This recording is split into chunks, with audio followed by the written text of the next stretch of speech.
திடீர்னு அழுக சத்தம் கேட்குது. யாருன்னு பார்த்தா மீனா. உடனே முத்து வந்து எதுக்கு இப்படி அழுதுட்டுருக்குன்னு, இது அத்தையோட வீடு, அவங்க எதுக்கு வெளியே போகணும், என் தம்பி செஞ்சது தப்பு தானே அப்படின்னதும், நீ அவங்கள மாதிரி பேசாத, அவங்க இப்படி தான் கொஞ்ச நாளில் சமாதானமாயிருவாங்க, அப்பாவும் சமாதானமாயிருவார், அழுகாத அப்படின்னு சொல்லி முத்து சமாதானப்படுத்துவார். ஸ்ருதியோட அம்மா என்ன சம்மந்தி அம்மா எங்கே இருக்கிறீங்க அப்படின்னு வேகமாக வருவாங்க. உடனே அம்மா இல்லை அப்படின்னதும், என்ன இப்படி ஆயிடுச்சு, ரொம்ப பிரச்சனை ஆயிடுச்சு, எங்களுக்கும் தான் அவமானமாக இருக்குது அப்படின்னதும் முத்து உடனே உங்கள் வீட்டுக்காரர் பல இடத்துல கமிஷன் வாங்கியிருக்காரு, அப்போல்லாம் உங்களுக்கு அவமானமாக தெரியலையா அப்படின்னதும், எங்கள் வீட்டுக்கார் பண்ணதுக்கு என்ன ப்ரூஃப் இருக்குது, இது ஊரே தெரிஞ்சிருச்சு அப்படின்லாம் பேசுகிறாங்க. ஓ ப்ரூஃப் இருந்தால் தான் ஃப்ராட் பண்ணதெல்லாம் நம்புவீங்களா அப்படின்னதும், அண்ணாமலை அவர் நீ கம்முன்னு உள்ளே போ முத்து அப்படின்னு சொல்லிடுறாங்க.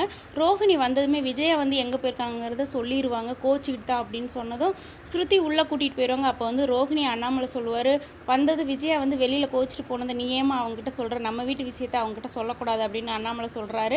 ரோஹிணிக்கு மூஞ்சே இருக்காது, உள்ளே போயிடுவாங்க.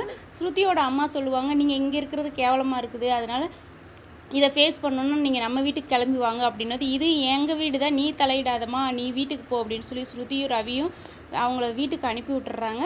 மீனா அவங்க போனதும் அழுதுகிட்டே வந்து நிற்கிறாங்க. கரெக்டாக அவங்க தங்கச்சி ஃபோன் பண்ணிடுறாங்க, அக்கா அம்மா வந்து ஸ்டேஷன் கூட்டிகிட்டு வந்துட்டாங்க, தம்பி எவ்வளவோ இல்லைன்னு சொல்லியும் கூட்டிகிட்டு வந்துட்டாங்கன்னு சொன்னதும் மீனா வேகமாக அம்மாவை எதுக்கு கூப்பிட்டு வந்தாங்கன்னு முத்து மீனாவும் ஸ்டேஷனுக்கு வந்துடுறாங்க.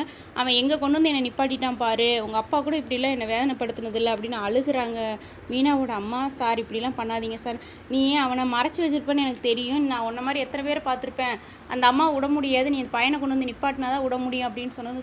சார் இப்படிலாம் பண்ணாதீங்க, எங்கள் அம்மா இந்த நிலமையில பார்க்க என்னால் முடியல அப்படின்னு மீனா அழுகுவாங்க.